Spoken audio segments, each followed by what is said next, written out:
Trump's election signifies the death of the corporate media.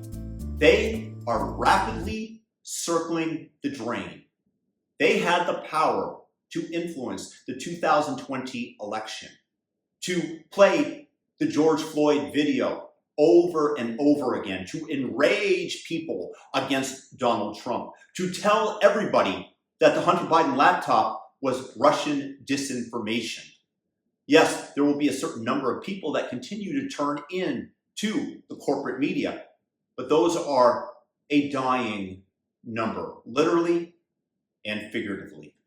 The younger generations will be getting their information from X. And Elon Musk freeing the bird to tweet that which wasn't labeled disinformation has enabled Donald Trump to emerge victorious, because they could not pound the narrative into your head as easily, because there were outlets that were willing to tell the truth, because it was easier to share links. You couldn't even do that with the Hunter Biden laptop story on Twitter last time, because those in charge, those in the deep state in power, wanted to keep it so.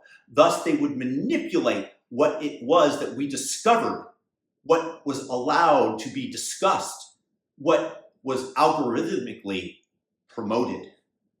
This has died. The fact that Elon freed the bird also enabled and forced YouTube and Facebook to let go of the reins a little bit, such that there was more information that they would allow to go through the noose. And the corporate media demonstrated their impotence in influencing the election. There was nothing but negative information flowing from the three main networks. CBS went so far as to edit a Kamala Harris response on 60 Minutes to make it look better. But it seems that Prime Minister Netanyahu is not listening.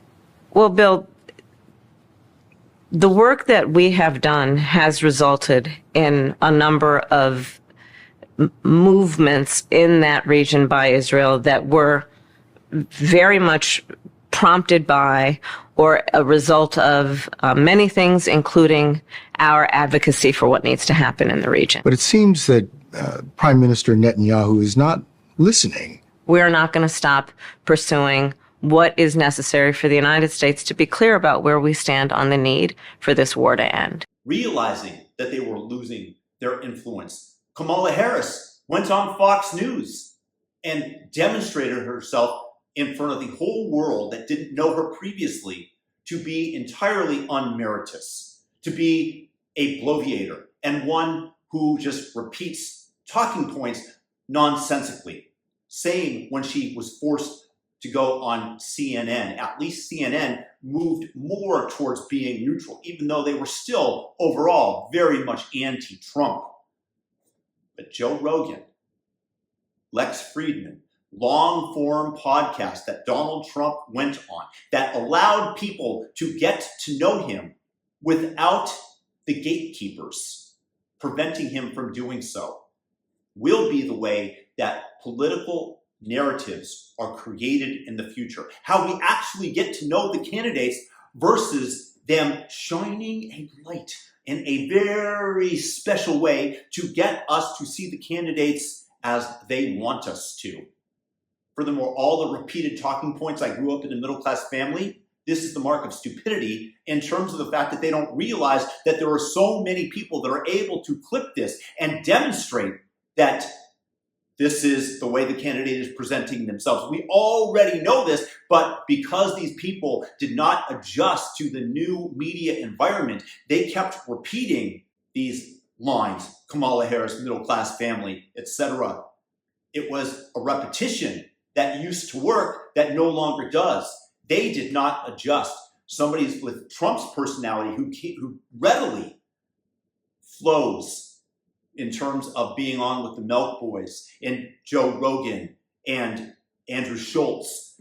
All of these interviews demonstrated the fact that he was a genuine person, a sincere person, whereas we can all see that Kamala was a complete insecure phony. And the point is that the sway that these media establishments had is dying. And had Kamala won, they could have levered their victory, and they could have instituted laws which help curtail the First Amendment. I think we need to push back on this. There's no guarantee to free speech on misinformation or hate speech, and especially around our democracy. Plain misinformation and made life very hard. They would have gone after Elon Musk full-throatedly and grasped his neck and choked him until he suffocates. The only reason that they don't kill him is because they would have needed his technology that he's developing at SpaceX.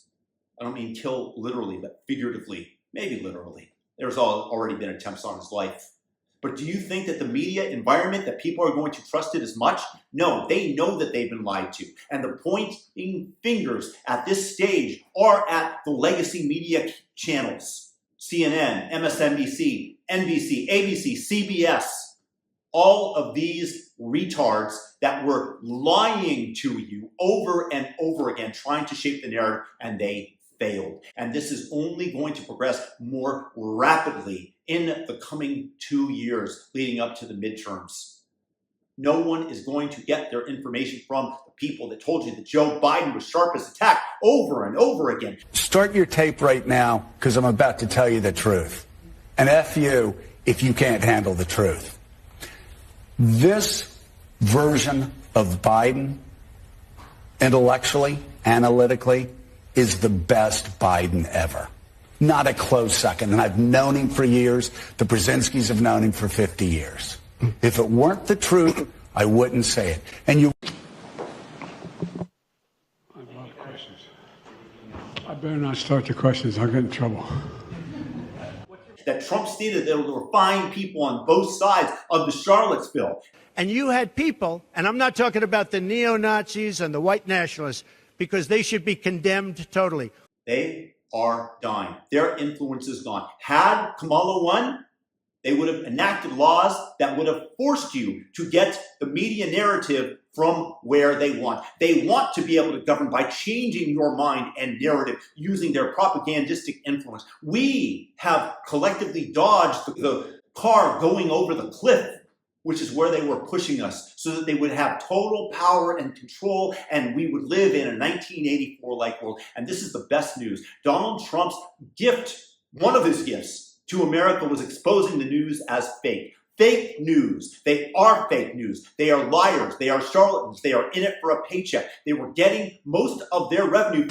Brought to you by Pfizer. Brought to you by Pfizer. Brought to you by Pfizer. Pharmaceutical advertising. 70% of their revenues come from there. Do you think that they're going to criticize pharmaceutical companies? No. Nobody's buying the pharmaceuticals based on these ads. No, what the pharmaceutical companies are doing are buying influence, buying the fact that they aren't able to be criticized. Why do you think that the government is working hand in hand with them to promote Moderna and Pfizer vaccines for COVID?